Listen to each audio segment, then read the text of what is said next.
आज हम सीखने वाले हैं क्लोथ सिस्टम से वैक्यूटेनर के माध्यम से ब्लड कलेक्शन कैसे करेंगे पेशेंट का। तो यहाँ पर जो आवश्यक सामग्री है वो आपको दिख रहा होगा, टर्निक्यूट बेल्ट है और वैक्यूटेनर का एडेप्टर है, वैक्यूटेनर निडल है। और इस तरीके से ये ओपन सिस्टम के लिए जो निडल है वो भी आपको दिखाई दे रहा होगा। इसके साथ साथ ट्यूब्स हैं जिसमें आपको कलेक्शन करना है ब्लड का, ठीक है। उसके साथ साथ कॉटन स्वैब भी है और ग्लव्स भी हम पहनेंगे प्रिकॉशंस के तौर पर। और इस तरीके से ये एडेप्टर है वैक्यूटेनर का, ये निडल है आपका वैक्यूटेनर का, ठीक है। तो ये दो तरीके के आते हैं, एक ब्लैक और एक ग्रीन होता है। ब्लैक मतलब 23 गेज का, ग्रीन जो होता है 21 गेज का होता है। तो इस तरीके से पेशेंट को रिलैक्स होकर हमें बैठाना है। उसके बाद हमें देखना है वैन कहाँ पर क्लियर दिख रहा है। क्लियर जब वैन दिख गया उसके बाद हमें टर्निक्यूट अप्लाई करना है। इस तरीके से हमें टर्निक्यूट टाइट कर देना है।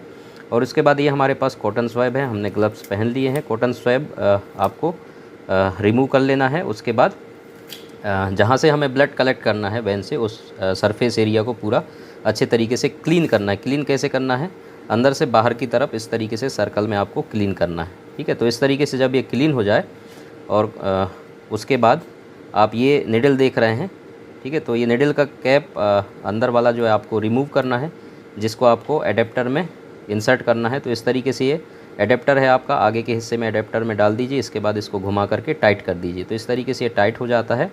और निडल का कैप अब आपको आगे वाला कैप हटाना है। दो तरीके से कैप लगते हैं। अब ये आगे का कैप आपको रिमूव कर देना है। इस तरीके से आप निडल निकल गया।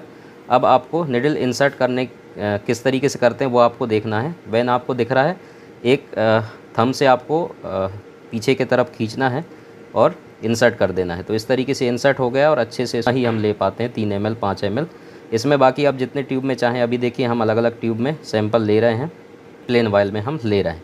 तो इस तरीके से आपको सैंपल ले लेने हैं। सैंपल लेने के बाद आप टर्निक्यूट हटा दीजिए, रिमूव कर दीजिए। उसके बाद ये आप कॉटन लगा करके निडल को बाहर कर दीजिए और हैंड को फोल्ड करने के लिए बोलिए।